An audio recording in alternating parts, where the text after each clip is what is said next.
These are some of the most popular sellers at many different events. I remember being at a large comic book expo where the guy next to us outsold everyone in our area selling boxes just like these.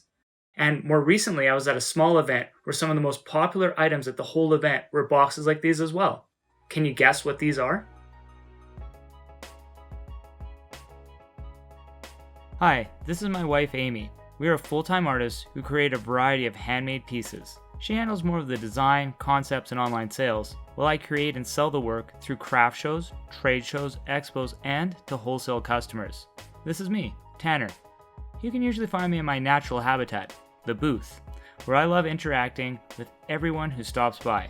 Please subscribe to our channel for tutorials and craft business advice. Well, if you haven't guessed already, these are mystery grab bags, or in this case, grab boxes. What are mystery grab bags or grab boxes? Well, they're an assortment of handmade or handcrafted items put into a box and sold either online or at events.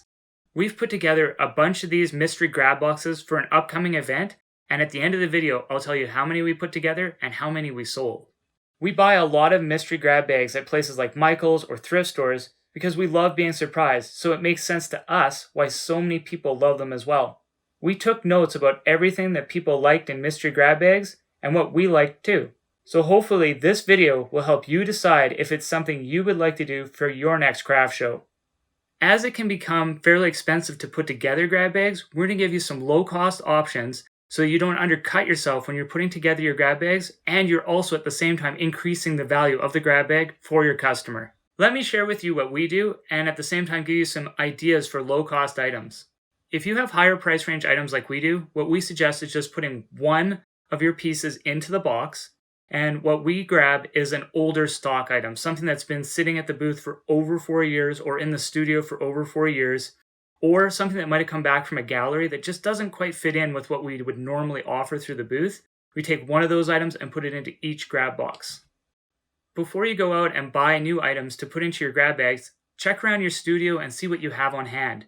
It doesn't have to be what you would normally sell, and it could just be a simplified version of an item that you do make for your booth that's just easier and less expensive to make.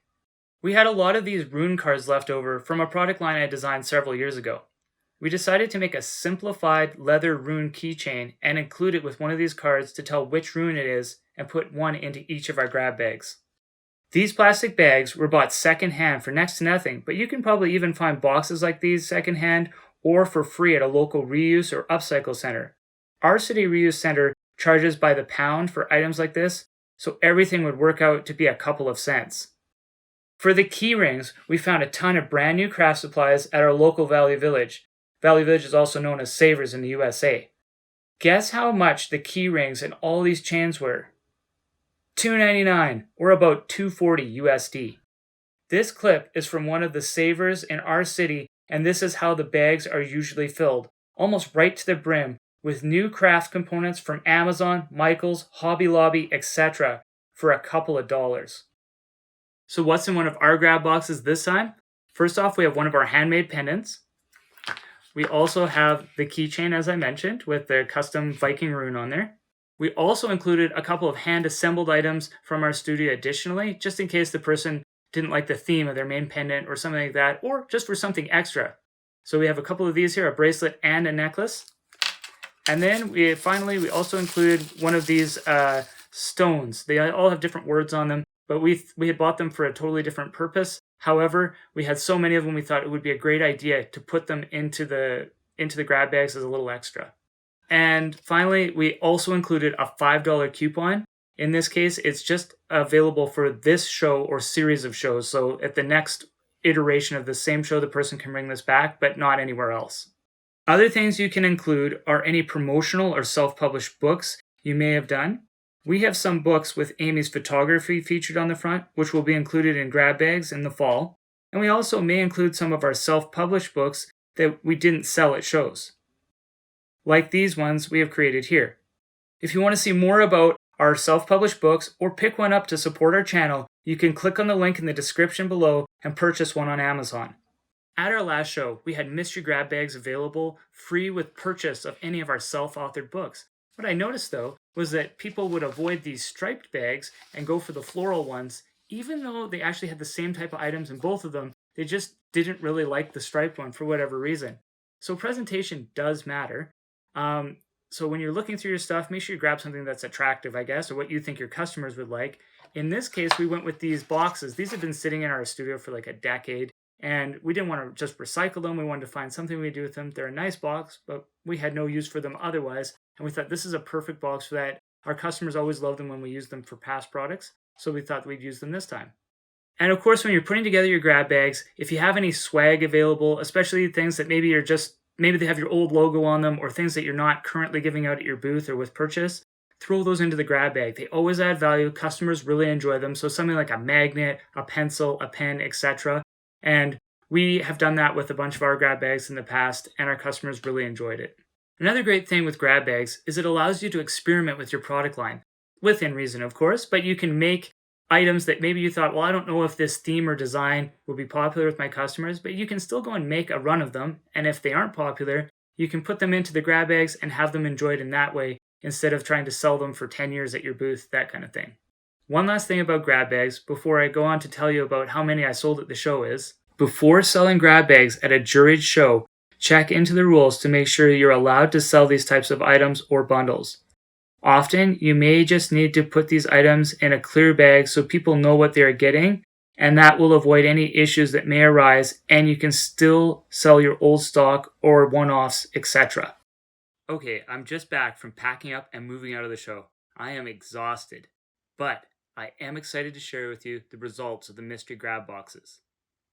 This show wasn't a big show. It was only about 14 to 18 vendors, so there weren't hundreds of vendors and tens of thousands of attendees, but it is a well-attended show for the size of show that it is. I took a photo just before I was leaving the show of how I displayed them. I just used a small wire book rack to display the boxes upright on it, and we made a special little sign that had some gold foil stars on there just to add a little pizzazz and a little bit of information about the boxes. As you can see from the picture, I didn't quite sell out. It was a 3-day show, and on the Friday, I was asked a number of times about if there were any earring boxes. So we decided to switch out a few that evening and take out some of the pendants and put in some earrings for the people that were more interested in an earring grab bag. One thing that I found interesting about the grab bags overall was that even though Friday had the highest attendance, I sold approximately the same amount of grab bags every day of the 3 days. I think it's possible to sell out or come even closer to selling out if maybe I changed out the type of sign that we did. Amy and I were thinking about maybe putting silhouettes of the types of items that are in the box and maybe an example of some of the handmade items that would be the type of item that they would receive in the box.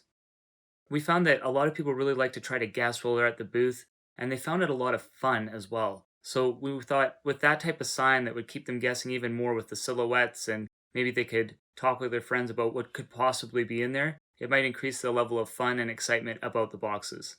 Now for the tally. We started off with 40 grab boxes and we sold 31, which I think is pretty good. We priced them a little lower than I think we normally would or we would in the future, just because we had a large amount of items that we'd switched out of galleries that were on consignment, and we switched them out last year and the beginning of this year. They didn't really fit in with our newest collection, so we thought we'll just put these into the grab boxes and it'll be something fun for our customers to get.